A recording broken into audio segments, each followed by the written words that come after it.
Un mundo que está en crisis busca una respuesta. La historia ha presentado distintas teorías que buscan una solución. Pero ¿cuál es la verdad que la Biblia presenta al padecimiento de la humanidad? Cristianismo hoy. El mundo contemporáneo evaluado desde el prisma de la fe.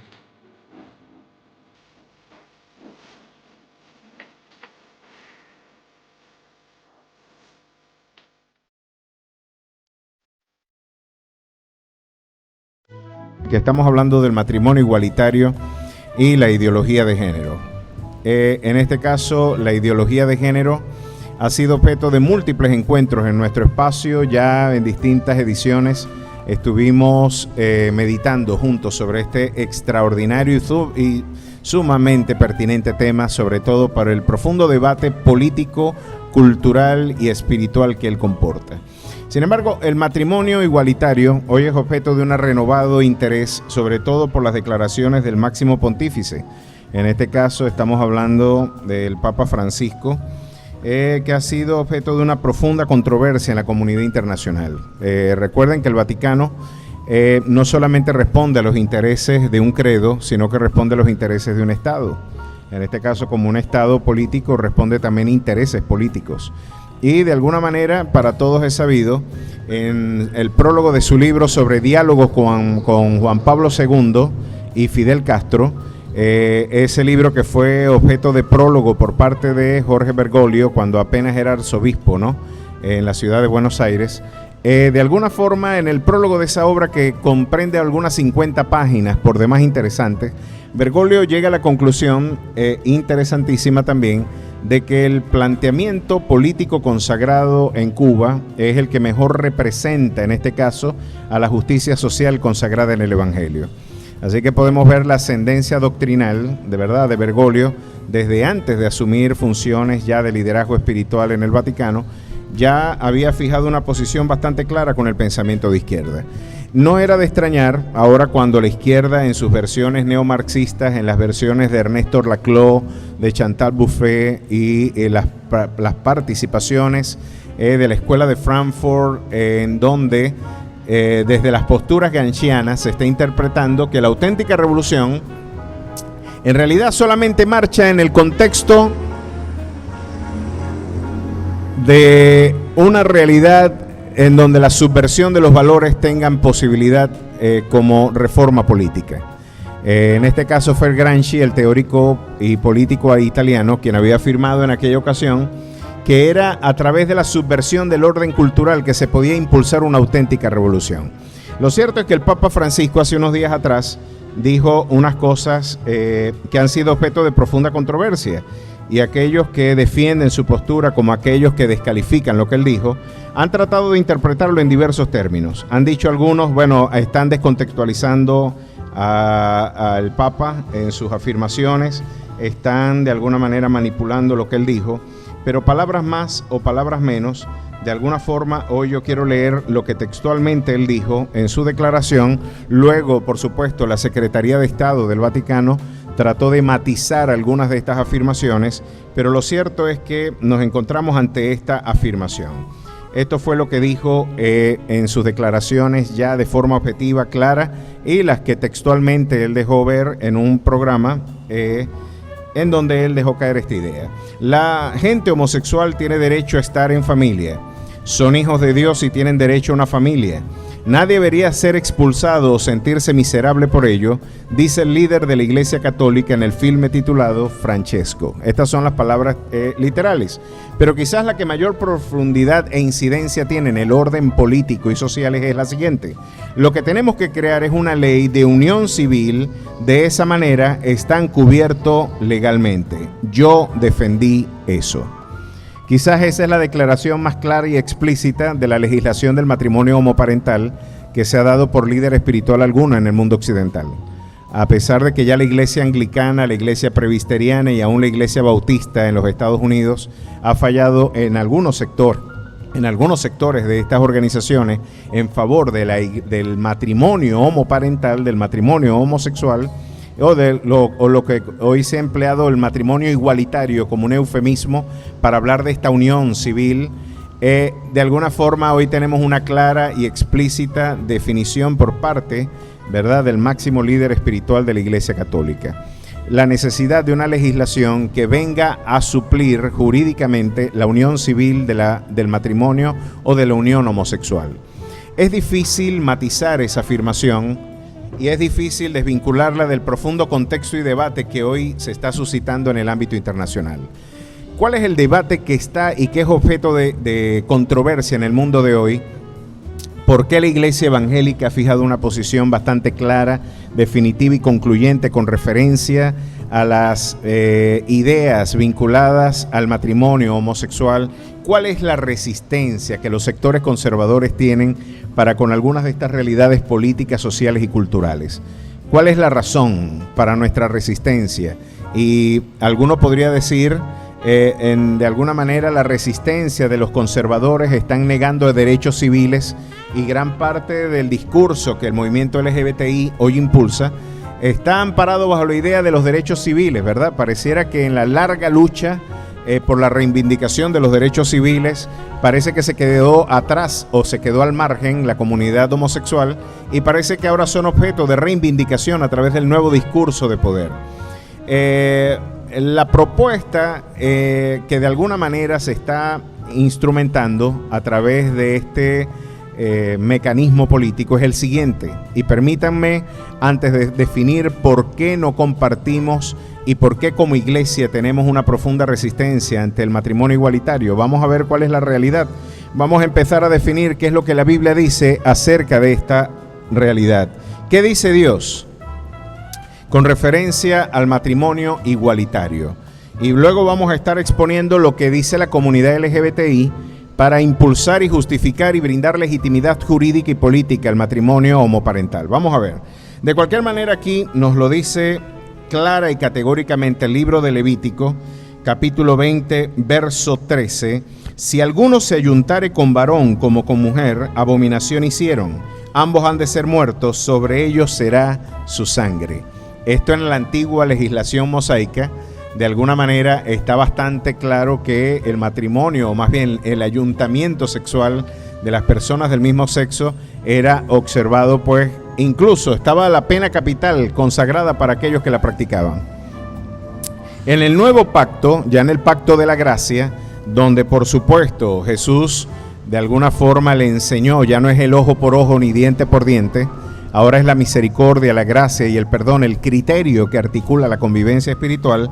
No deja de ser menos cierto que esta conducta también es objeto de reprobación por parte de Dios. Y el apóstol Pablo, escribiendo a una comunidad profundamente disruptiva en el ámbito ético, relajada en el ámbito moral, de hecho en el siglo I, hablar de una persona con liviandad moral, una de las expresiones que tenía, bueno, tú estás corintianizado. Con esto querían hablar de que la comunidad de Corintio era una comunidad bastante, parece laxa en términos de rigurosidad ética.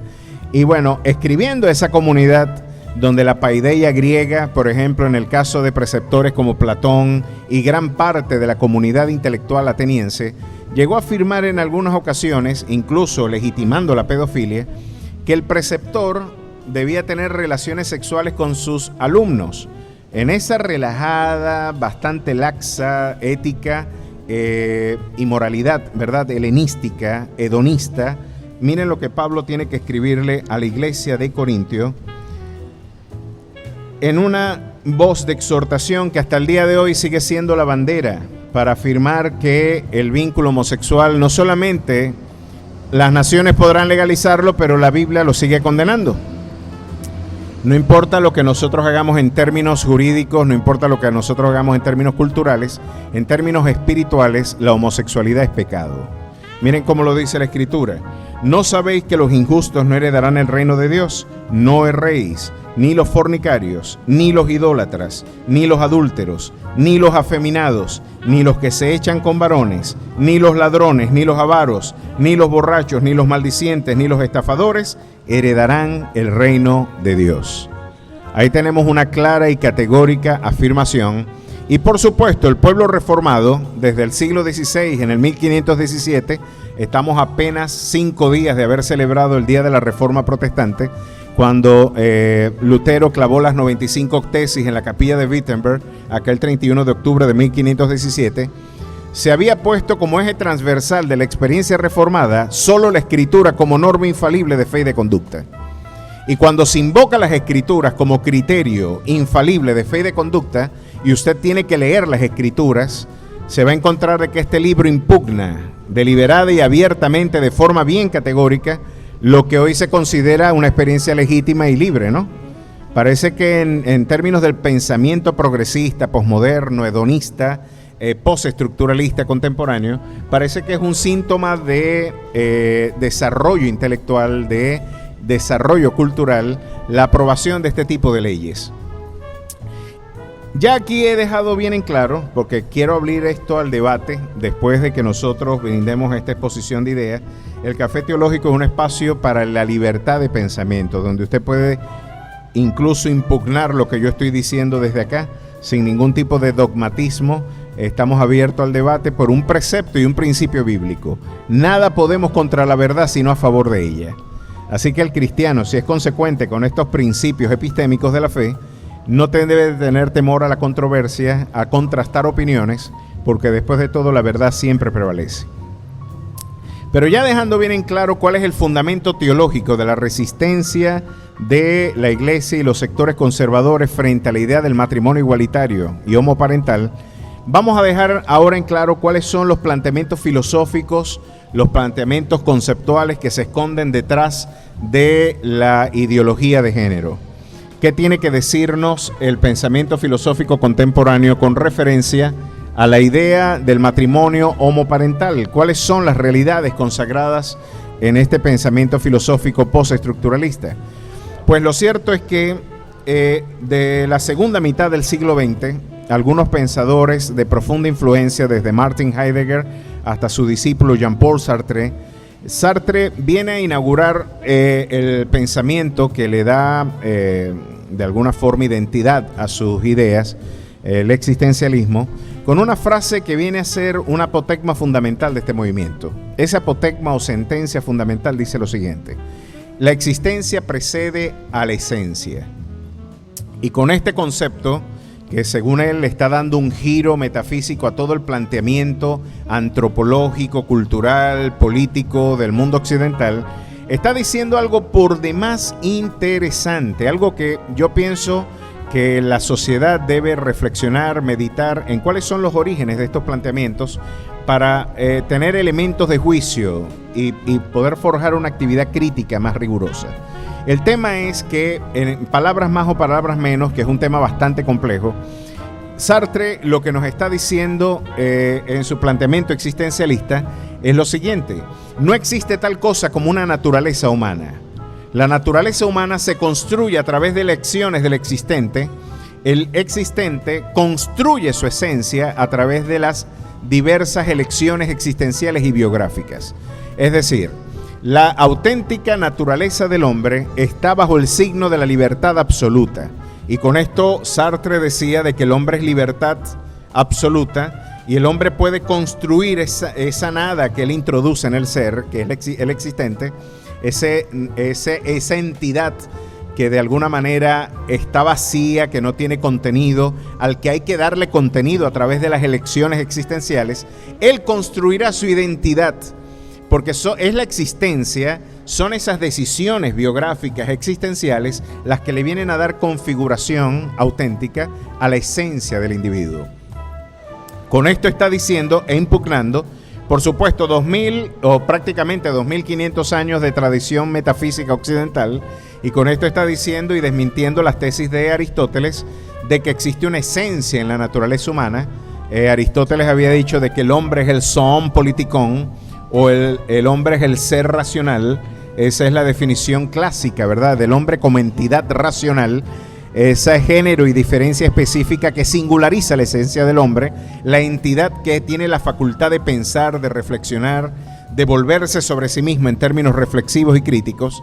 Esa definición clásica de la metafísica y de la antropología filosófica es echada a un lado.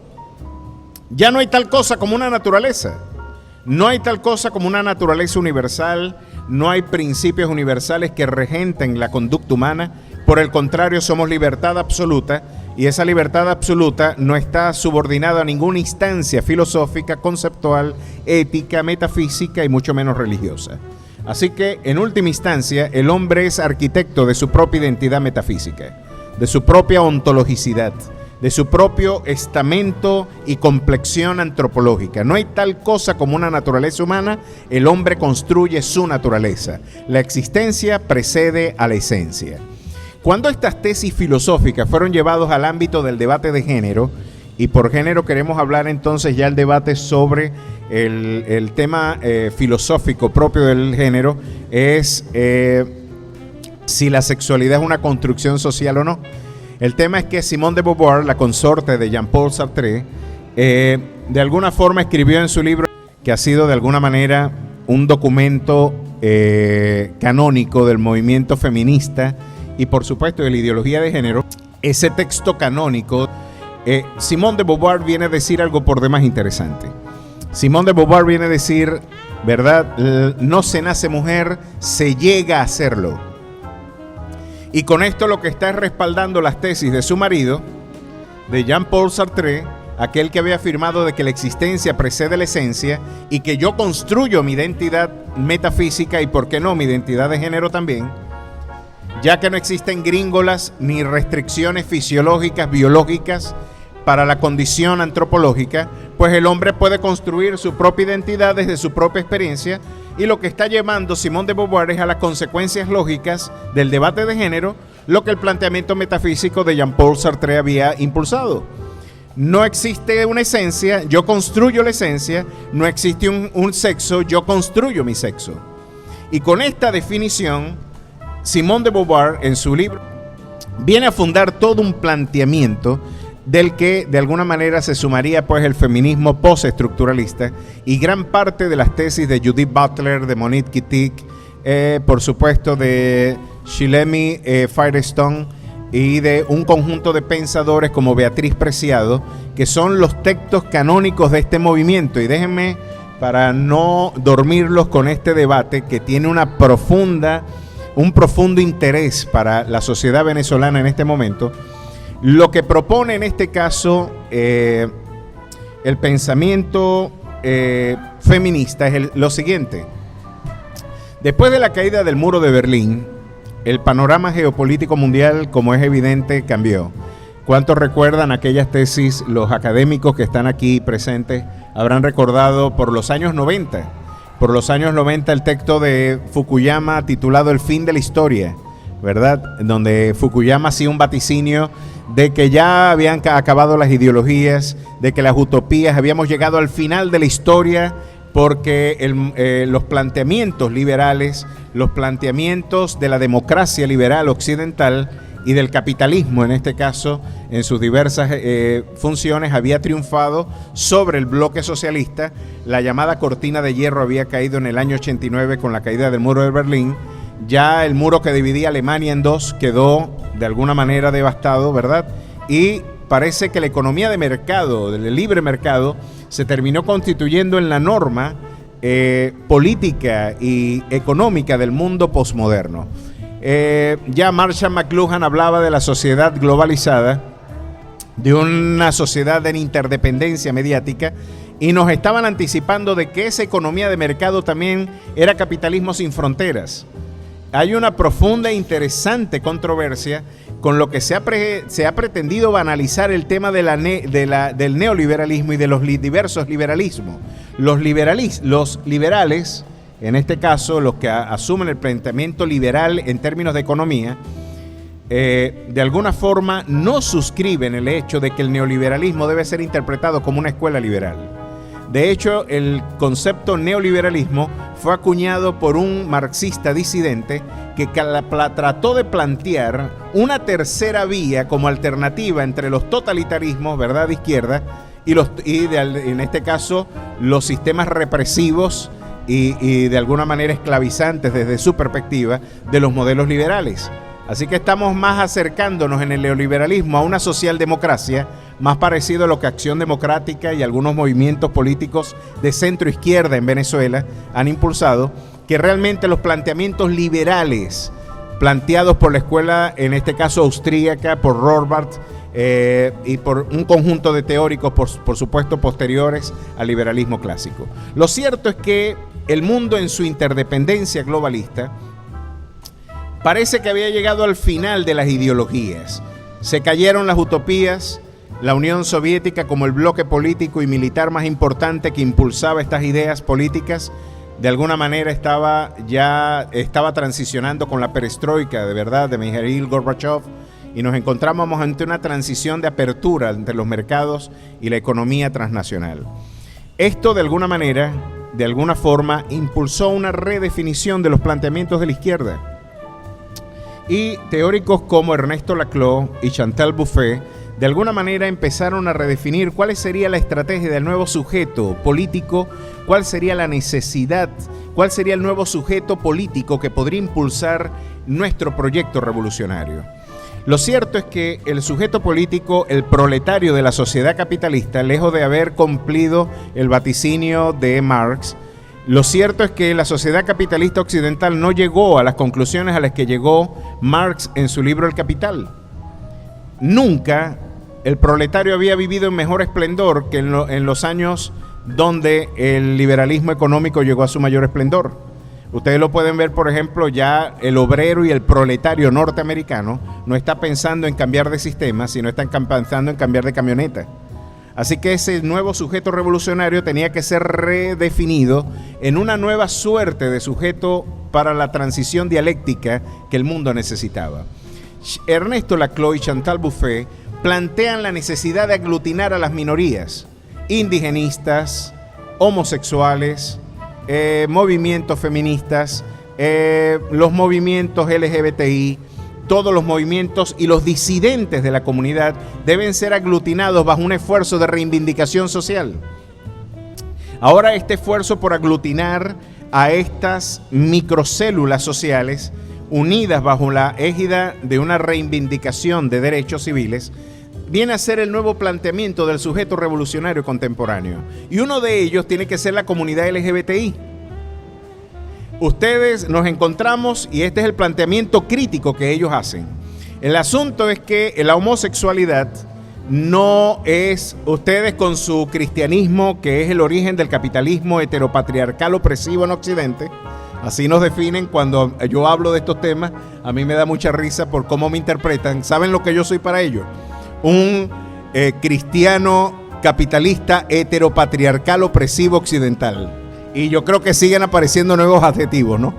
Pero yo soy un capitalista cristiano y nordatlántico. Según Enrique Dussel, es el cristianismo nordatlántico el que promueve este tipo de sociedades opresivas.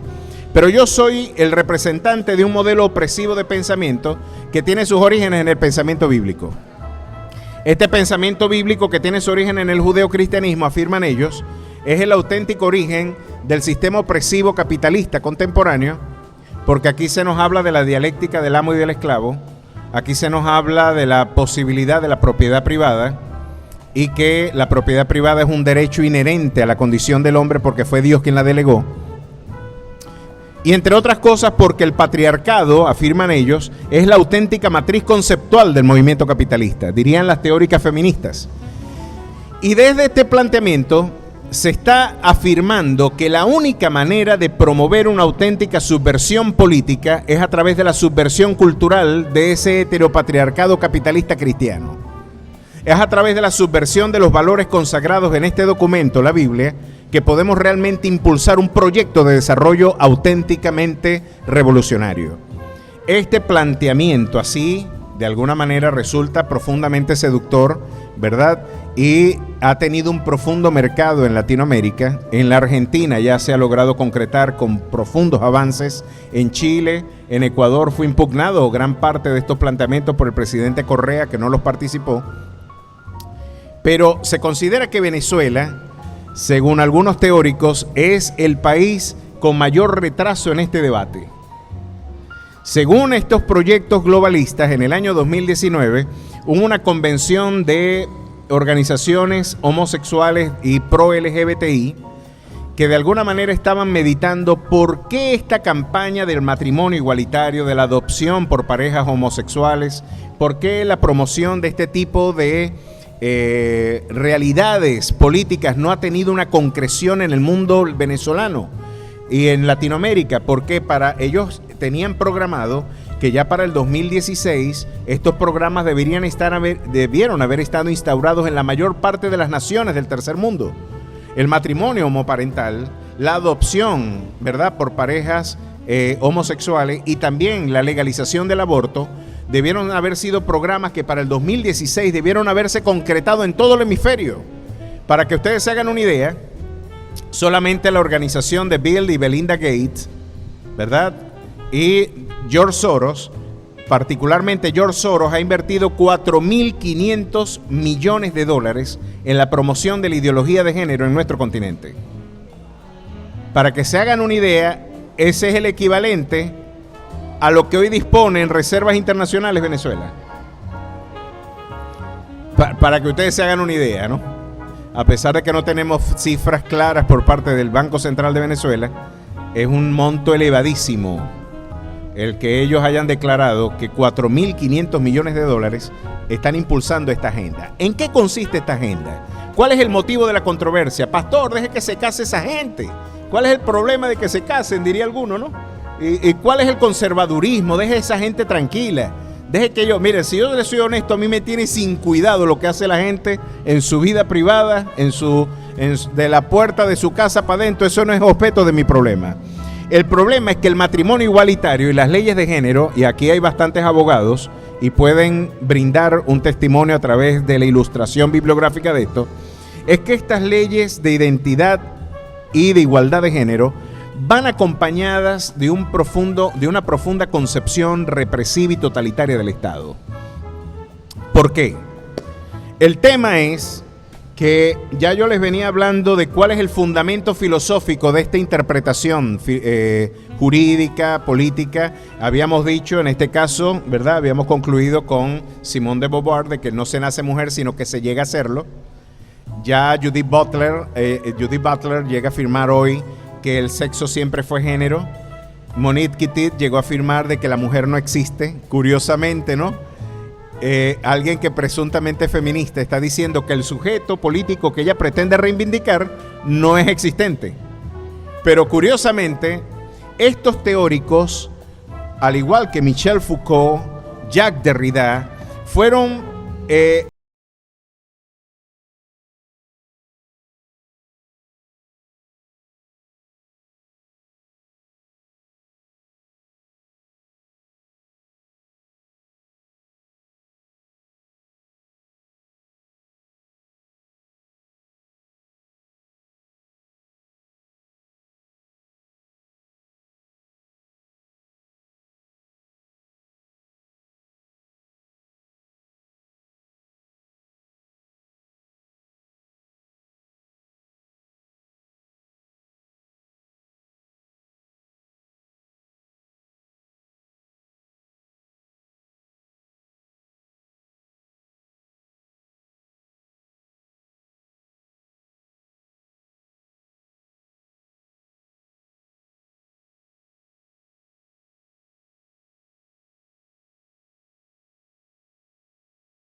Beatriz Preciado, en su manifiesto Contrasexual, que es otro libro canónico del movimiento feminista y del movimiento LGBTI contemporáneo, afirma de que está en abierta lucha contra la familia heterosexual y que esa concepción heteropatriarcal capitalista que ha establecido la concepción de que el hombre viene a interpretar a la mujer como una fábrica reproductora, en donde el hombre oprime a la mujer a través de la reproducción sexual, de alguna manera hay que destruirlo.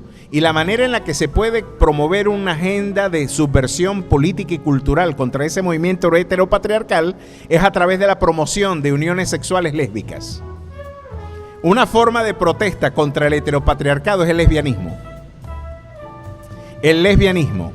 Y el lesbianismo, desde la perspectiva de Beatriz Preciado, es la forma más clara en la que se le puede brindar una resistencia a esta estructura de poder opresiva que es la familia heteropatriarcal. La concepción cristiana de varón y hembra, Dios los creó, es un objetivo militar en este momento para los proyectos globalistas. Hay que decirlo claramente. Es un objetivo militar. Ahora, ¿qué es lo que nos están diciendo teóricas como Judith Butler cuando nos dicen de que el sexo fue género? Bueno, de que tu identidad sexual no viene ceñida a tu identidad biológica. Tú no eres, según la ideología de género, lo que eres por tus órganos reproductores, por tu identidad biológica. Tú eres lo que eres es porque la identidad de género es una construcción social. Es mi autopercepción la que define mi identidad de género. Y si yo, teniendo cuerpo de hombre, me autopercibo como una mujer, el Estado está obligado en reconocerme a mí como una mujer. A pesar de que yo tengo toda una identidad masculina en términos biológicos, según esta concepción filosófica, no es mi identidad biológica la que define mi identidad de género, sino que es mi autopercepción la que construye mi identidad de género. Y con eso está desmontando todo el planteamiento que las ciencias fácticas han enseñado, todo el planteamiento que la biología de manera clara ha enseñado, y esto tiene profundas implicaciones en el ámbito jurídico. ¿Por qué? Los países donde se están implementando estas leyes de igualdad y de identidad de género, miren lo que está sucediendo. Hubo un violador en Reino Unido que después de violar a 4 mujeres, las mujeres lo denuncian, le denuncian y le dicen, ese fue el agresor sexual, las autoridades lo atrapan. Cuando atrapan al hombre, ya que están dentro de un marco jurídico donde la ideología de género pues permeó la filosofía del derecho de esas naciones, el abogado del delincuente dijo, ustedes se equivocan con mi defendido. Él no es un hombre. Él es en realidad un hombre que se autopercibe como una mujer y el Estado tiene que respetar ese derecho de autopercepción. Adivinen qué demandó ese hombre. Yo como mujer, a pesar de estar encerrado en un cuerpo de hombre, decía este delincuente, tengo que ser recluido en una cárcel de mujeres, no en una cárcel de hombres. ¿Adivinen qué? El Estado tuvo que reconocer ese derecho, lo metieron preso en la cárcel de mujeres y violó a 2 mujeres dentro de la cárcel. Como era de esperar. Pero si es mi autopercepción la que define mi identidad de género, ¿por qué yo no me puedo? Y esto sucedió también, porque estas leyes de género son interesantes, ¿no? Primero disparan y después se averigua. Si una mujer aquí se le ocurre decir que yo la ofendí ante las autoridades, quiere meterme en problemas, y va ante las autoridades civiles ya de esta nación, y dicen que yo la ofendí, que yo denigré, que yo hice violencia a su dignidad en términos de atropello psicológico, ni siquiera físico, a mí me meten preso preventivamente, creo que por lo menos 48 horas, y después averiguan si eso es verdad. Pero aquí entonces está lesionado un principio fundamental del derecho, ¿vale? El principio fundamental de la igualdad ante la ley. No tenemos entonces el mismo derecho ni la misma distancia en términos jurídicos una mujer por razones de género que un hombre por razones de género.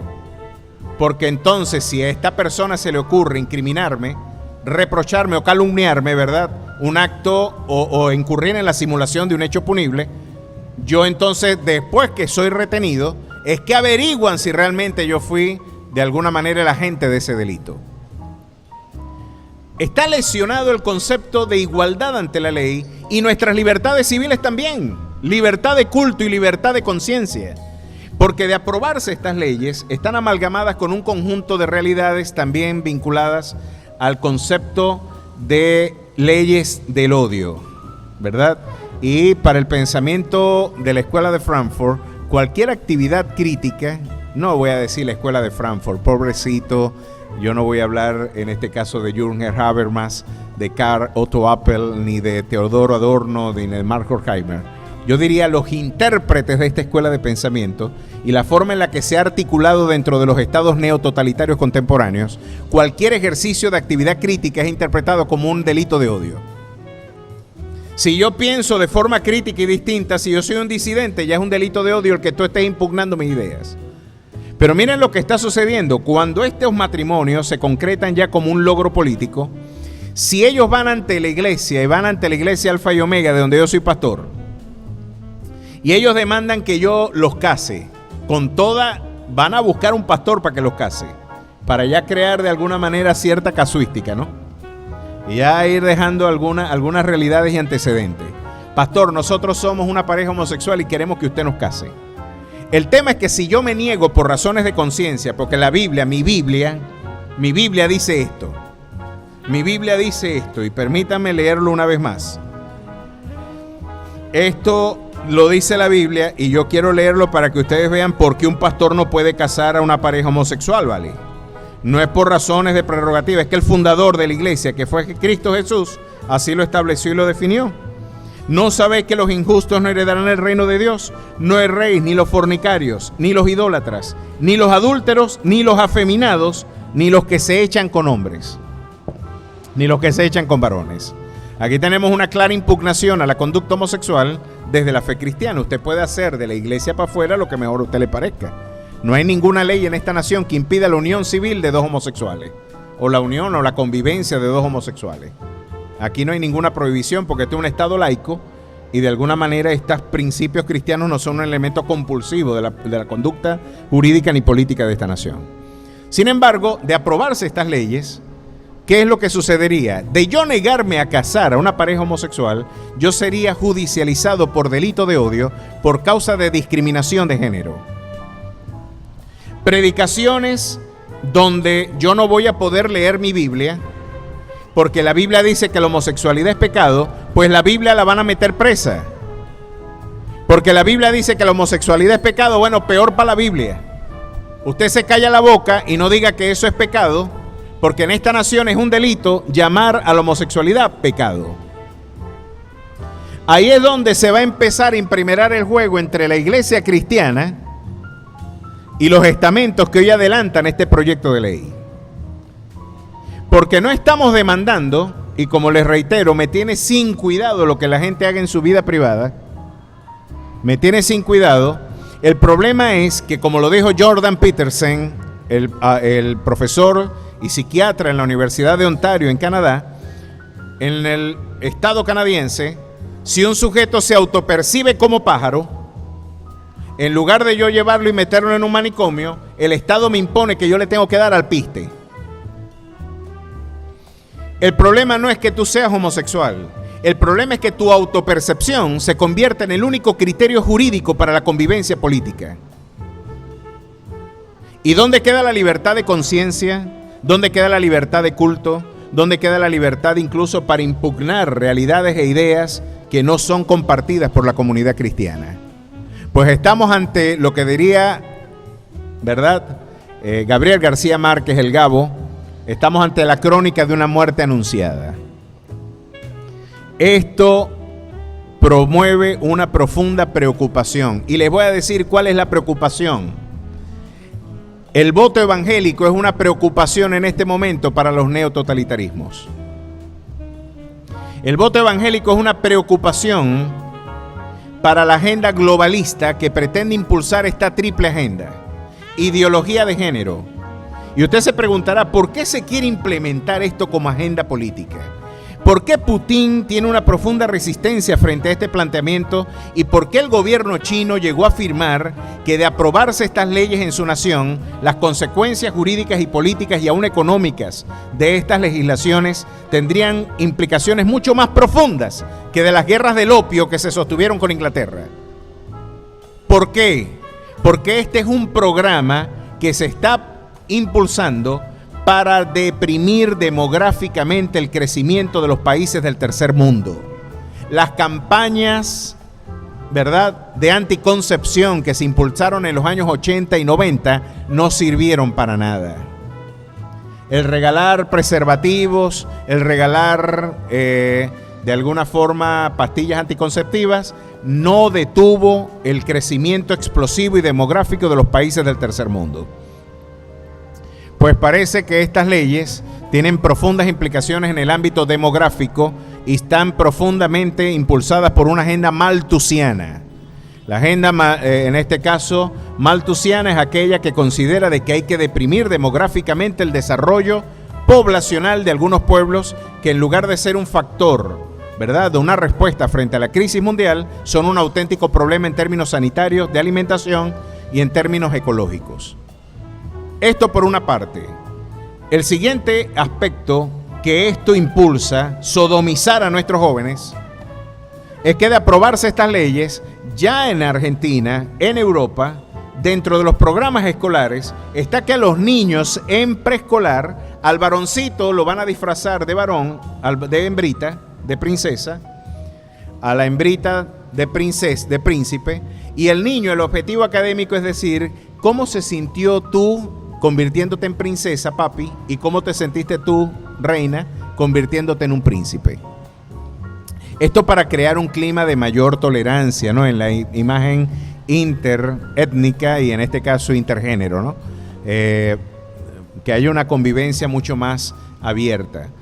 Ya en España se impulsó dentro del programa académico programas donde se le enseñan a los jóvenes en sus etapas primarias y el inicio de secundaria, cómo enseñarles a masturbar como objetivo académico y cómo ser objeto de penetración anal.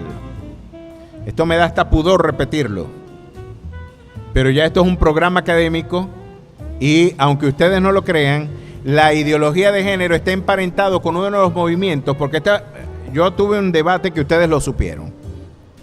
Estuvimos en Podium en un debate, ¿verdad?, con el líder, uno de los representantes del partido Cambiemos, sobre este tema.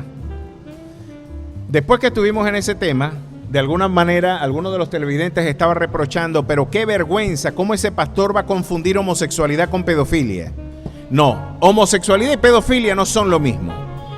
Pero déjeme decir y denunciar desde aquí una vez más que el movimiento LGBTI y todo este programa filosófico, metafísico y antropológico impulsado por el pensamiento postestructuralista del Mayo francés, desde Michel Foucault, Jean-Paul Sartre, Simone de Beauvoir, Jacques Derrida, posteriormente gente como Judith Butler, Monique Wittig, la Firestone, que es una de las más aberrantes, ya lo voy a leer, llegan a plantearse si los límites de la sexualidad humana pueden ser subvertidos, si ya la naturaleza humana no existe, sino que después de todo, toda identidad esencial y substancial de la condición humana es una construcción social y política.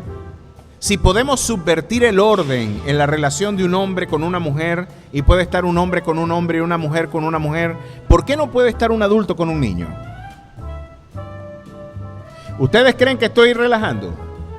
Lo voy a leer en el texto de esta berrada para que ustedes tengan una idea de cuáles son las matrices filosóficas de este movimiento y para que ustedes vean que yo no puedo andar de alguna manera calumniando. Aquí en su libro, La dialéctica del sexo,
en el año 76 a levantar bandera para que se despenalizara la pedofilia como práctica sexual. Pues lo que hoy son las vacas sagradas del pensamiento filosófico, Jean-Paul Sartre, Simone de Beauvoir y Michel Foucault, pues fueron los grandes ideólogos de estas aberraciones que hoy están comprometiendo nuestras libertades civiles y nuestra igualdad ante la ley. Estos a grandes rasgos, algunos de los elementos que quería compartir, y quiero ya abrirlo al debate, porque a lo mejor habrá gente que no comparte estas ideas, pero lo bueno de las ideas es que siempre la verdad prevalece. Vamos entonces a abrir el compás para que sus participaciones, reflexiones y preguntas pues puedan tener lugar.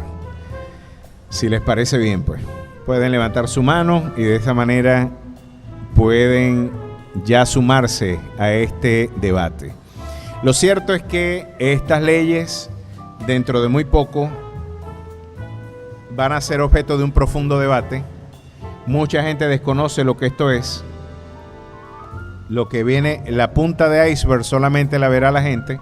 Los derechos humanos consagrados en el matrimonio homosexual, pero muy pocos ven lo que se esconde en términos de restricciones de libertades civiles cuando se prohíba predicar la Biblia con todas sus letras, y en el esfuerzo que hoy se impulsa con esta agenda de sodomía ya de proporciones globales. Déjenme decirles que hay alguna tarea bien interesante. No se lo pierdan. Acaba de salir la Biblia gay. ¿Qué les parece? Acaba de salir, no, ya tiene unos años. Donde estos teólogos infernales han llegado a conclusiones infernales también. Donde dicen cosas como estas, por ejemplo, de que Jesús realmente la teología occidental no lo ha conocido, porque en el caso de Jesús, la relación que él sostenía con los apóstoles era una relación de homosexuales, imagínense. Que la relación de David con Jonatán era una relación también homoparental. Que este libro no puede ser entendido hasta que no nos desprejuiciemos del matrimonio y de la familia heteropatriarcal capitalista, que no nos permite ver que las relaciones libres son una forma de inclusión social, y nuestro represivo sistema de pensamiento, lejos de promover libertades civiles, lo que está es privando a algunos sectores de la sociedad de la posibilidad de una convivencia más espontánea, libre y autónoma. Pero mi pregunta en este caso sería para los juristas: ¿hay alguna imposibilidad para que una pareja homosexual hoy pueda convivir junta? ¿Cuál sería el ascenso en términos jurídicos? Me decía alguien, mira, yo no le puedo dejar herencia, pero ¿por qué no? Yo creo que se puede dejar de heredero a alguien, ¿verdad? Así no tengo un vínculo consanguíneo conmigo, yo puedo dejar un testamento. Puedo hacer copropietario de alguno de mis bienes. Me decían, no, es que no le va a llegar la caja del CLA igual que a mí. A mí me dio risa el tema de la caja del CLA, ¿no? Pero yo creo que eso ya también hay formas y ardid jurídicos para que participe la pareja de la misma, del mismo beneficio social, ¿no? De alcance social. Además, eso es un derecho ya consagrado en la Constitución. ¿Cuál es el asunto? El asunto es que necesitamos deconstruir la sociedad occidental destruyendo el cristianismo. El proyecto político no es matrimoniar homosexuales. El proyecto político es destruir Occidente en su núcleo sustancial, que es el cristianismo. Ese es el auténtico núcleo de este debate. El núcleo de lo que Francis Schaeffer, en su libro Huyendo de la razón y Muerte en la ciudad, nos decía: estamos ante la sociedad postcristiana, o lo que el doctor Justo González, el eminente historiador de origen cubano, nos decía: no, estamos ante la sociedad post-constantina. Constantino, aquel emperador romano que hizo ya de la iglesia cristiana la iglesia oficial del Estado, puso a disposición de la iglesia todo el aparato, ¿verdad?, burocrático y aún militar para la promoción de la fe cristiana, y vino a subvertir todo el orden que el paganismo puso en cuarentena. El paganismo, pues ya lo que las instituciones cristianas fueron para el mundo occidental, desde nuestras universidades hasta nuestros hospitales, desde la democracia y las libertades civiles, desde la igualdad ante la ley, porque déjenme decirle que no son solamente logros en el ámbito espiritual. Si ustedes me permiten, esperando a que ustedes, ¿verdad?, levanten la mano, ¿De dónde viene la idea de que todos somos iguales ante la ley? Porque yo creo es en la igualdad, igualdad ante la ley, no igualdad a través de la ley. Miren lo que de alguna manera nos está diciendo la Biblia. No harás injusticia en el juicio, ni favoreciendo al pobre, ni complaciendo al grande. Con justicia juzgarás a tu prójimo. ¿Qué está diciendo aquí la Biblia? No porque alguien sea débil o pobre, o porque alguien sea poderoso y rico, tú vas a hacer preferencia de él. Porque por supuesto el rico puede comprar un tribunal. Pero también existen artículos y concepciones. Recuerdo aquella impugnación que le hicieron a Renio Tolina, cuando le dijeron, chico, porque ¿cuál es tu problema con los motorizados en Caracas, vale? ¿Cuál es tu problema con la forma de los motorizados? ¿No ves que esas son gente humilde? ¿Cuál es tu problema? Bueno, y viene y Reni hace un argumento sólido que hasta el día de hoy, lamentablemente, gente como Reni se nos murió y nos dejaron pues con un bastión de dignidad, de un profundo vacío. ¿Quién le dijo a ustedes que por alguien ser pobre tiene derecho a violentar la ley? ¿Quién le dijo a usted que por ser usted pobre usted se puede montar en su moto en la acera y atropellar al peatón? Ese argumento en filosofía y en retórica, y por supuesto en derecho, se conoce como argumento ad Lazarum. El argumento de que porque alguien es pobre, ya es justo por sí mismo. Porque yo soy pobre, bueno, me van a tener que aguantar que yo me robe esto o que yo haga aquello. No. Según la Biblia, tanto el pobre como el rico tienen que ser objeto de igualdad ante la ley. El rico que pretende comprar un tribunal y el pobre que quiere sustentarse en la franciscana concepción, en esa franciscana concepción de que el pobre es bueno por sí, per se, pues en ambas concepciones no hay tal cosa como una glorificación del victimario. Así sea pobre, tiene que rendir ante la ley. Bueno, esta concepción de igualdad ante la ley se la debe Occidente al cristianismo. Y eso es lo que precisamente hoy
trabajar en eso, no. Ellos vienen financiados por grupos fuertes que en estos días conversaba con alguien y le decía, ¿quién puede con el poder económico? ¿Quién?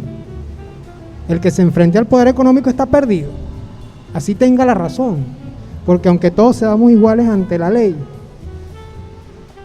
el poder económico puede, por encima de la razón de quien sea, puede. ¿Qué tiene que hacer? Dejarse pensar, Dios mío, ayúdame, que se haga la voluntad de Dios. Sí, pero el poder económico tiene su fuerza, tiene su poder, y prácticamente estamos a merced de eso. Eso de que el control de las poblaciones en Latinoamérica, eso viene sucediendo desde hace mucho tiempo.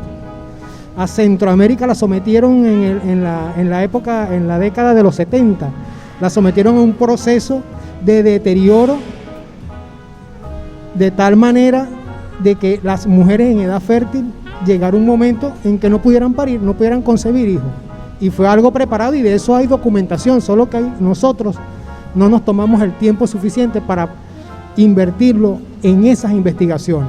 La gente vive su mundo, la gente vive que sí, lo que venden en las tiendas, los que venden en el supermercado, el mejor carro, la mejor ropa, el mejor zapato, y si no estás en ese mundo no estás en nada, en el mundo del consumismo, y en eso nos tienen metidos, ahí nos tienen metidos. Entonces no nos da tiempo de agarrar una Biblia y leer cosas que están allí, que de ahí se sacan los extractos, que seguro se hicieron leyes en los países, ¿verdad? Pero no lo comentan, que el origen es allí. No te leas el Código Civil, te lo puedes leértelo, pero léete la Biblia primero y aprende lo que está allí, y después pasas al Código Civil, pasas al Código Orgánico Procesal Penal, y etcétera, etcétera. Entonces el mundo viene sufriendo ya paulatinamente y ya de manera muy acentuada en estos tiempos una descomposición moral, ética, religiosa. Ya los valores de la persona como tal, lo que es la socialización de las personas, ya eso está de más. Ya no hay necesidad, o quieren convertir de que la gente no tenga necesidad, o que no vea como algo suficiente o necesario ayudar a alguien que necesite algo. ¿Quién se quita un pan de la boca para dárselo a otro que va pasando allí que lo necesita? ¿Quién se va a poner a estarse quitando la ropa, como vi yo una vez a un amigo mío en un problema allá en Caracas, en Caucahuita, en aquella época, de Luis Herrera, que fue hasta el colegio, sacó toda su ropa y se la entregó a esos muchachos? Le dije, Mario, pero tú te vas a quedar sin ropa. Alguien me dará ropa, mundo, me dijo, alguien me dará ropa en algún momento. Y él hizo eso, así. Eso se acabó, porque la gente lo que está pensando es en sí mismo. Así en sí mismo, no piensan en los demás ya. Entonces ya ahorita lo que hay es una crisis de valores, y cualquier cosa aberrante como esa pasa liso. Así. Y los demás dan la espalda porque lo que están es pendientes de otra cosa. Unos nos mantienen distraídos mientras otros están haciendo el trabajo de meter cosas como esa, así de esa manera. Entonces ahorita lo que nos toca es prestarle un poco de atención a los que están haciendo, como quien dicen, el trabajo, hacer el terremoto desde abajo, ir moviendo la cosa e ir luchando contra aquello que dentro de poco nos puede acabar a todos nosotros, y podemos entrar en una fase de Sodoma y Gomorra, ¿verdad? Moriremos para volver a nacer. ¿Será necesario eso? Tremendo. ¿Será necesario que se acabe esto para volver a empezar? Cuando lo podemos acomodar desde ahorita, cuando podemos hacer el esfuerzo en no entrar en un ambiente o en una situación de este tipo, cuando podemos entrarle con el libro más importante que tiene la historia, que es la Biblia. Podemos empezar por ahí. Así es. Pero no, es muy difícil, porque el libro, la Biblia, eso no nos interesa, no nos importa son las revisticas pornográficas, el videíto tal pornográfico, pero la Biblia sí no la queremos leer y no queremos buscar el origen de las cosas allí. Yo creo que el punto principal para poder entrarle a esto que se viene en camino es allí, y dejar la pugna entre iglesias, entre creyentes, ¿verdad?, entre jerarcas, entre gente que maneja el conocimiento de la Biblia, porque todos estamos empujando en la misma dirección. Si todos estamos empujando en el sentido del amor, la paz, la fraternidad, y estamos empujando en función de lo que está en el libro sagrado, independientemente de donde estemos, y estamos empujando en la misma dirección, tenemos que agarrarnos de la mano, porque separados vamos débiles, tenemos que agarrarnos de la mano todos, a ver cómo le hacemos frente a lo que a lo que se le viene encima, de repente no a nosotros, porque ya pasamos de cierta edad, pero los muchachos que vienen, ¿qué se van a conseguir? Nos va a tocar a nosotros sentarnos en una acera o en una silla frente a una casa, ver cómo todo se está destruyendo y que nuestros hijos salgan para adelante a recibir eso así tal cual como está, aun cuando nosotros no estemos de acuerdo, es como injusto. Entonces, el llamado es ese, el llamado principal de todos los pastores debe ser insistente en que tenemos que concentrarnos allí, en la Biblia, a leerla. No es que vamos a ir a escuchar a fulano que nos eche un cuento. No nos va a echar el cuento. Nos va a echar el cuento, pero nos va a decir de dónde viene ese cuento, con números y con todo, porque esa es la realidad, que no es lo que él está hablando porque le está saliendo a él porque él se la sabe toda, sino que viene de ahí, del libro sagrado, donde está todo lo que necesitamos para que le pasemos por encima a aquello que nos está comiendo vivo y aquello que nos está dejando con una sociedad que se está viniendo abajo y que no hay nadie que salga a defenderla. Buenas tardes. Así es. Muchísimas gracias. Vamos a brindarle un fuerte aplauso. Qué buena participación. Y es verdad, saben que una de las definiciones más extraordinarias que la literatura sagrada nos brinda de la iglesia es que es interpretada como sal y como luz. De alguna manera, esta concepción pietista, donde la iglesia presuntamente no debe involucrarse en los debates sociales. Mandaban a los pastores para su iglesia, ¿no? Pero lo interesante de esto es que ya no es que la iglesia se está involucrando en política, sino que la política se nos metió en la iglesia. Ya cuando ahora la dimensión jurídica de una nación, ya cuando las decisiones políticas de una nación están comprometiendo la proclamación, el querigma del evangelio, de alguna forma ahora será el punto en el que la iglesia se encuentra como en el mismo autor sagrado, el apóstol Pedro, cuando se le prohibió predicar el evangelio, las autoridades religiosas y civiles de su momento le prohibieron no predicar, no prediques esto. Y él le dijo, juzguen ustedes mismos si es menester obedecer a Dios o a los hombres. Es necesario obedecer a Dios antes que a los hombres.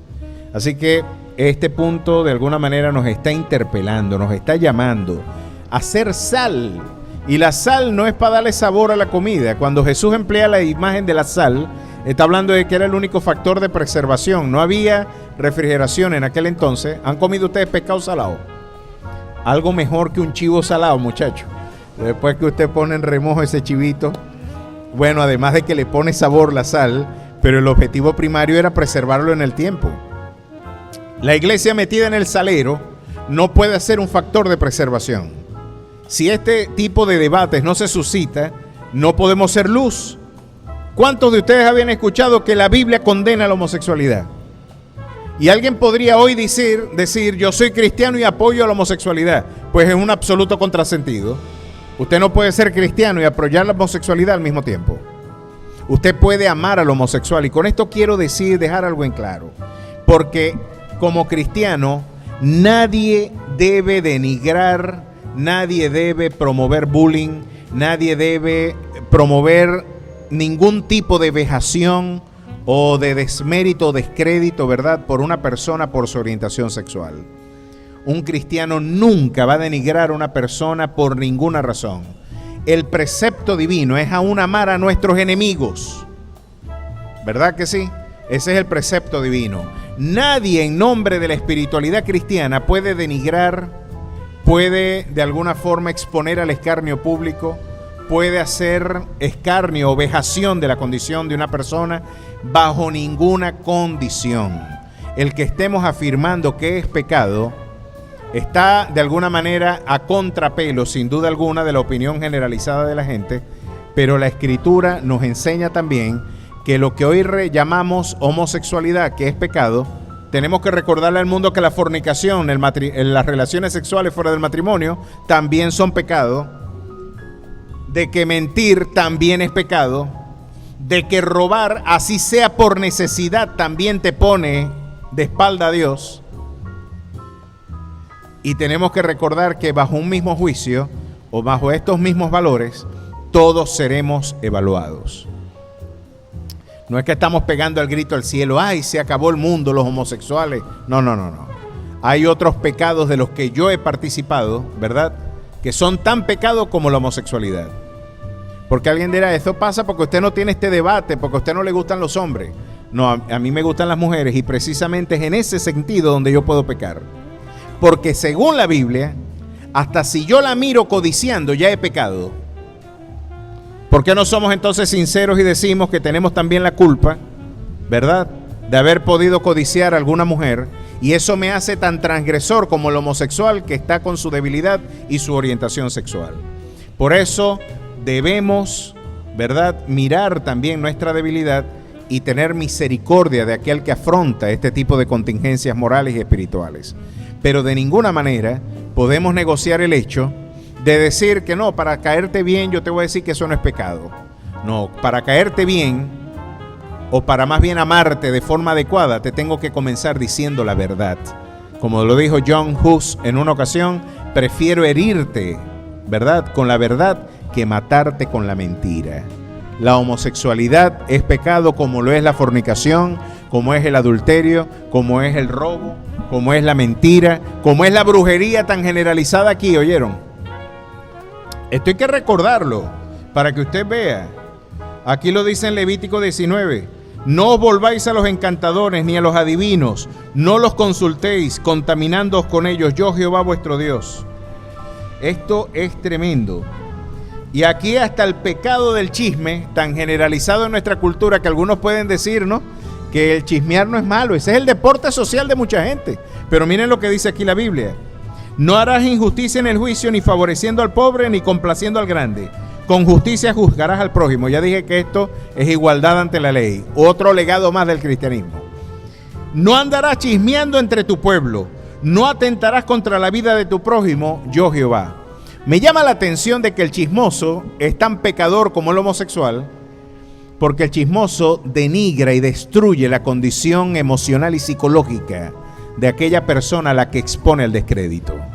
Así que un chismoso es un homicida en vocabulario bíblico, porque está asesinando la dimensión moral de una persona en su ausencia.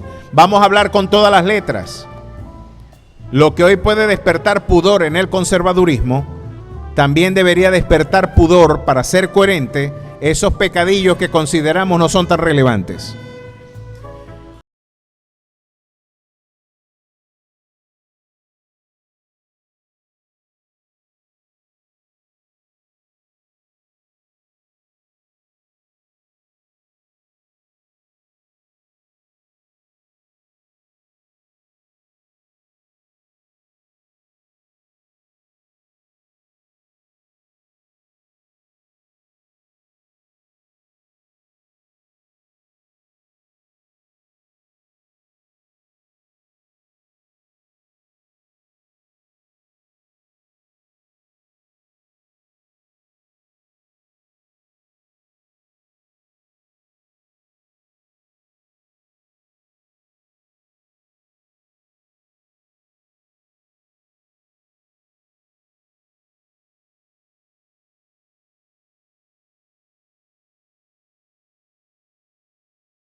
supuestamente el mensaje del Señor.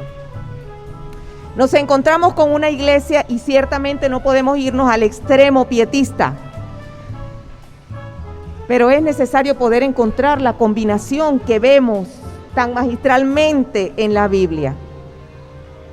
Si buscamos en la Biblia nos vamos a encontrar lo siguiente: cada una de las grandes luchas seculares que se iban a llevar a cabo eran preparadas en oración y en ayuno, porque las batallas seculares se ganan en el secreto de Dios. Amén. Cuando uno sale a enfrentar lo secular es porque ya va investido del poder del Señor a través de la búsqueda de su rostro. Y podemos ver muchos ejemplos en la Biblia. Tenemos el caso de Daniel. Cuando Daniel tuvo su inquietud acerca de que era el momento de que el pueblo de Israel regresara a su tierra, ¿qué fue lo primero que hizo? Encerrarse en oración y en ayuno. Y entonces Dios le dio la revelación de todo lo que iba a acontecer, no solamente con el regreso del pueblo, mucho tiempo después. ¿Y dónde dejamos a Nehemías? Cuando Nehemías supo que la ciudad de Jerusalén estaba destruida, ¿cuál fue su reacción?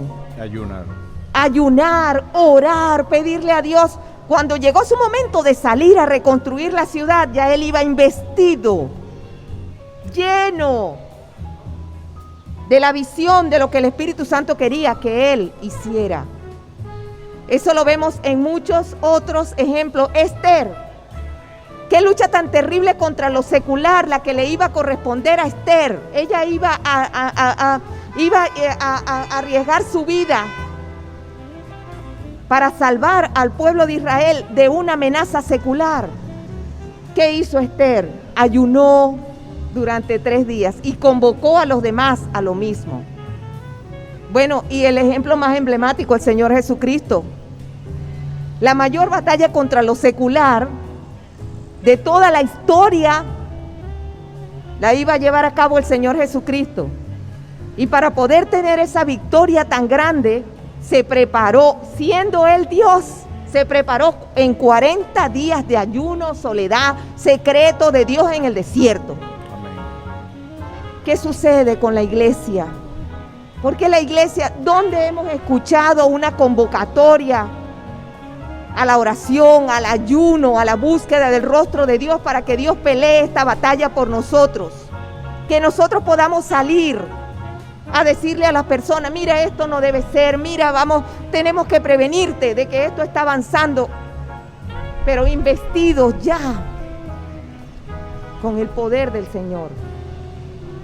Entonces sí, es verdad, nosotros en el nombre del Señor Jesucristo debemos llevar adelante esta lucha. No podemos callarnos, no podemos escondernos, pero creo que tenemos que dar el primer paso.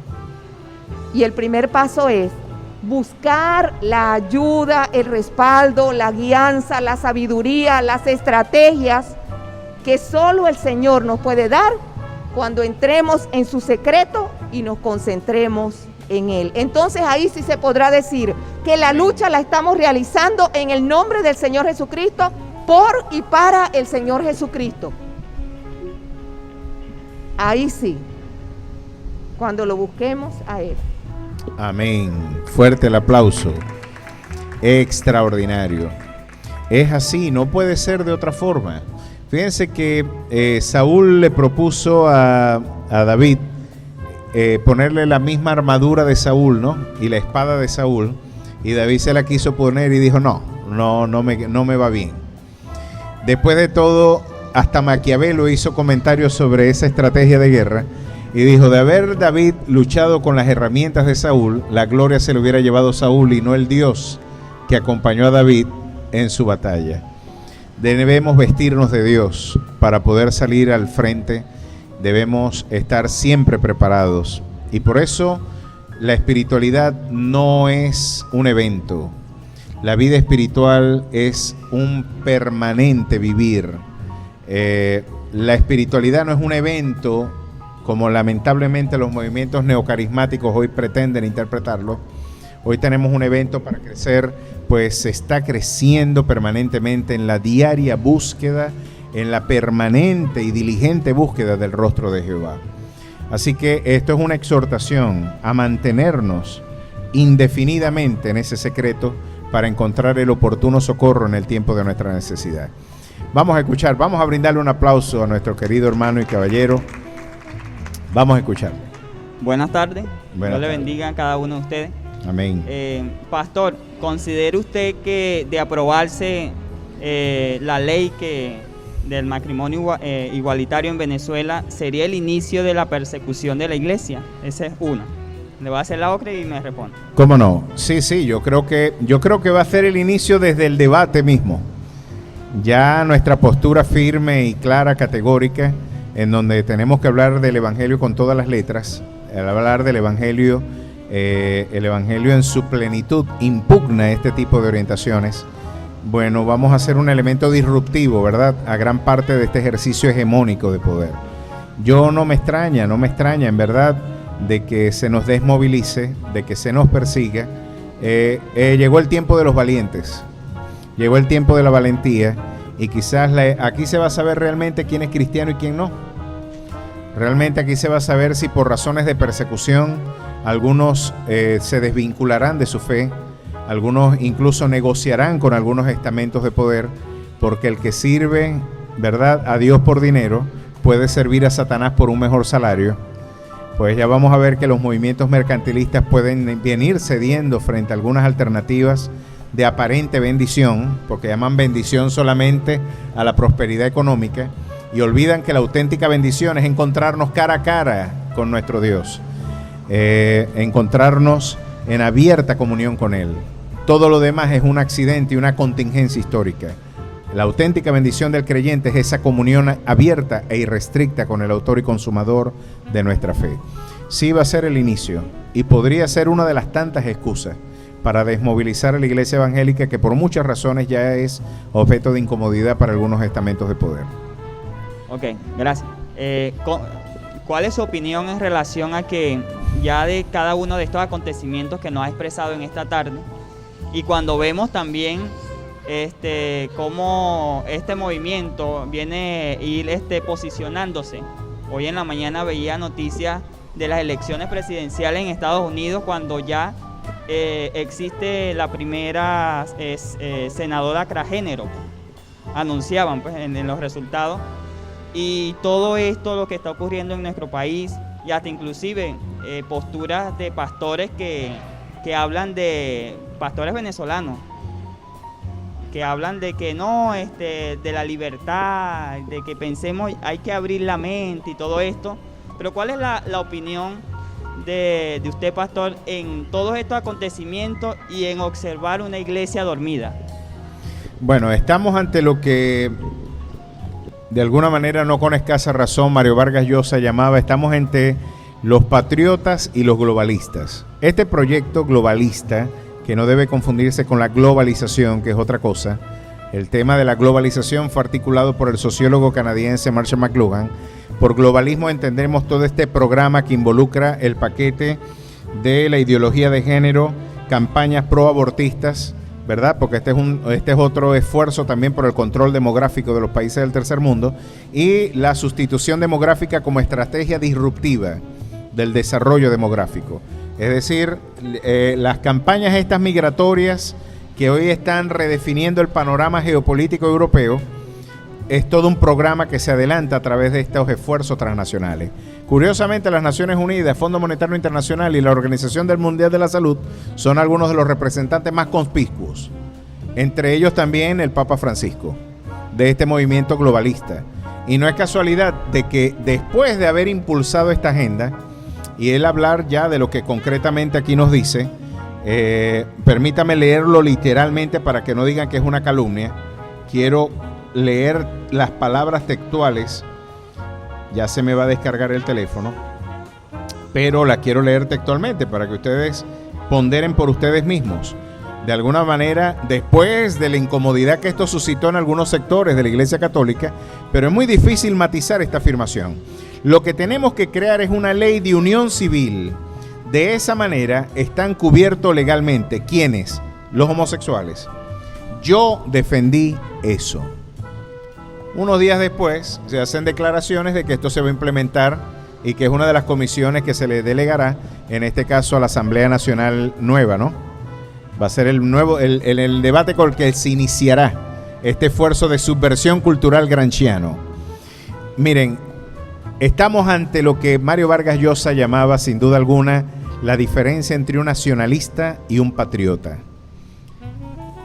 El nacionalista, el patriota, es el que ama a su patria por encima de todas las demás. El nacionalista es el que ama a su patria, pero odia a todas las demás. Los nacionalismos son peligrosos. Y ningún esfuerzo por el nacionalismo, que lamentablemente este sesgo chauvinista y nacionalista ha transversalizado gran parte del esfuerzo intelectual de la comunidad de intelectuales latinoamericanos, desde Enrique Dussel, con sus esfuerzos chauvinistas, teluristas, hasta el mismo, tenemos que desde el mismo Rodó, desde el esfuerzo latinoamericano, ha sido la reivindicación per se de lo propio. Este esfuerzo nacionalista, de alguna manera, debería ser contrastado por el patriotismo, que es amar a nuestra nación sin aborrecer a las demás, sino amándola por encima de las demás. No como el nacionalismo, que ama a su patria en detrimento de todas las demás, no. Hoy nos encontramos ante un programa que pretende desdibujar las identidades nacionales. Hoy los Estados Unidos están jugando nada más y nada menos que la identidad conceptual de su democracia, porque Biden representa la ideología de género, las campañas proabortistas y las estrategias disruptivas demográficas a través de movimientos migratorios, mientras que Trump representa el conservadurismo, el apuesto por la familia y, sin duda alguna, la resistencia a las campañas proabortistas. De hecho, la IPPF y la Planned Parenthood, las empresas abortistas más grandes del planeta, que tienen 66,000 clínicas en todo el mundo. Para que ustedes se hagan una proyección, hay 33,000 McDonald's en el mundo y hay 66,000 clínicas proabortistas en el mundo, impulsadas por la Planned Parenthood, que fueron sustraídas a la subvención del Estado norteamericano por parte del gobierno republicano. Esto es lo que está haciendo ese mercado en expansión. Tenemos que cuidarlo y tenemos que quitar del medio el único factor sociológico de resistencia a este programa, que es la iglesia evangélica. Los únicos que se oponen a este programa son los evangélicos. Y son un programa serio porque están creciendo 4 veces más rápido que la población brasileña. La predicación del evangelio, con todas sus letras, es la única rémora que esta agenda globalista ha sostenido. Era de esperar que solamente la sal del evangelio y solamente la luz de la verdad puede ser el contraste frente a este esfuerzo por desdibujar nuestra dignidad nacional. Aquí estamos apostando por la vida, estamos apostando por la realidad, ¿verdad?, de que las verdades del Evangelio se proclamen de manera libre, porque es bienaventurada la nación cuyo Dios es Jehová. No hay otra manera de salir de abajo. En última instancia, el debate que tenemos es de carácter espiritual, queridos amigos. Y hasta que nosotros como nación no nos pongamos de rodillas ante la presencia del único que puede brindarnos un nuevo comienzo, esta nación no tendrá un nuevo comienzo, porque nuestro mejor esfuerzo político, ni nuestro mejor esfuerzo ético o moralista podrá revertir el cáncer social auténtico de esta nación, que es la condición de un corazón distanciado de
que la autopercepción es lo que identifica tu identidad.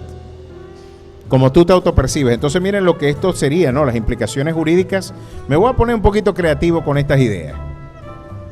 Imagínense que una muchacha que mide 1,60 y pesa 30 kilos y se ve en el espejo y ella dice, yo me veo gorda. Y tiene que ir al hospital y le dice, mira, yo soy una obesa mórbida, peso 30 kilos y ya peso 29,5, porque vomité 4 veces anoche otra vez. Y de alguna manera yo quiero que me impongan un bypass gástrico para adelgazar esta obesidad mórbida de 29,5 kilos, porque yo me autopercibo obesa. ¿Ustedes creen que el médico estaría en la justa razón de aplicarle un bypass médico por la autopercepción que ella tenga? Pero vamos a llevar esto a las implicaciones políticas más si la autopercepción del sujeto es la que construye su identidad. Imagínense que yo fuera un líder político y ahora yo me autopercibo como un dios. Yo soy un dios y ustedes me deben culto, y el que se atreva a desafiar mi autopercepción lo voy a meter preso por crímenes de odio, porque yo estoy en mi legítimo derecho de autopercibirme como una divinidad. Pues eso es lo que han hecho los líderes políticos a través de la historia. Hirohito en Japón fue solamente cuando los aliados le echaron gancho y lo pusieron en los medios que él tuvo que declararle a la sociedad japonesa y nipona que él no era un dios. Y los kamikazes se estaban estrellando en el Pacífico contra los portaaviones norteamericanos porque consideraban que era un servicio a la divinidad el ofrendar sus vidas. Y ahora él viene y dice que no es Dios. Atahualpa, el Inca, llegó a afirmar que ni una hoja del Perú se movía si no era por su consentimiento y voluntad. ¿Qué estamos volviendo? ¿Invocar el paganismo como artículo político? Qué lástima que llegó al cristianismo a decirnos que no somos Dios, a decirnos de que todos somos iguales, a decirnos de que lejos de que todos somos buenos por naturaleza, somos todos malos por naturaleza y que necesitamos redención que solamente está en Cristo Jesús. Qué lástima que llegó al cristianismo a decirnos eso. Porque estuviéramos ahorita, ¿verdad?, en este esfuerzo chauvinista por la exaltación de los nacionalismos, estaríamos invocando pues las tesis culturales de los nahuas, donde habían sacrificios masivos de comunidades periféricas a las comunidades pues en las comunidades mesoamericanas. Pues esas pirámides que hoy son objeto de peregrinación turística se bañaban literalmente con ríos de sangre de indígenas que eran objeto de sacrificio en las prácticas paganas precristianas en las comunidades mesoamericanas. Que tenemos que volver a esas realidades, ¿verdad?, donde nuestros líderes políticos, el culto al caudillo nacional, tenga que ser interpretado como una suerte de figura iriática, divina. No. De alguna manera, la ideología de género va a brindar profundas licencias para los neototalitarismos y para la supresión de las libertades de conciencia y las libertades civiles. Esto es un tema que no solamente involucra a los cristianos, esto es un tema que va a involucrar a los derechos civiles de la gente, y solo cuando le toquen la puerta de su casa es que van a lograr interpretarlo. Bueno, ¿tenemos alguna otra pregunta, participación, dudas, angustias, partos prematuros? ¿Tenemos algún comentario más que agregar? Si no, vamos entonces a dar por concluido esta edición después de casi 8 meses de nuestro Café Teológico. Vamos a brindar un fuerte aplauso y yo les agradezco a todos ustedes el poder haber compartido este maravilloso encuentro, que va a ser objeto de reproducción en video y va a estar siendo colgado en nuestro canal en YouTube. Pueden buscarlo en el canal del pastor Jorge Isea y pueden verlo también en el canal de la iglesia Alfa y Omega Coro, Alfa y Omega Coro, ¿verdad? Ahí ustedes van a poder ver este video, sus participaciones. Damos gracias a Dios por esta maravillosa ocasión. Que Dios me les bendiga, Dios me les guarde, y en pocas semanas estaremos dando otra nueva edición de nuestro Café Teológico.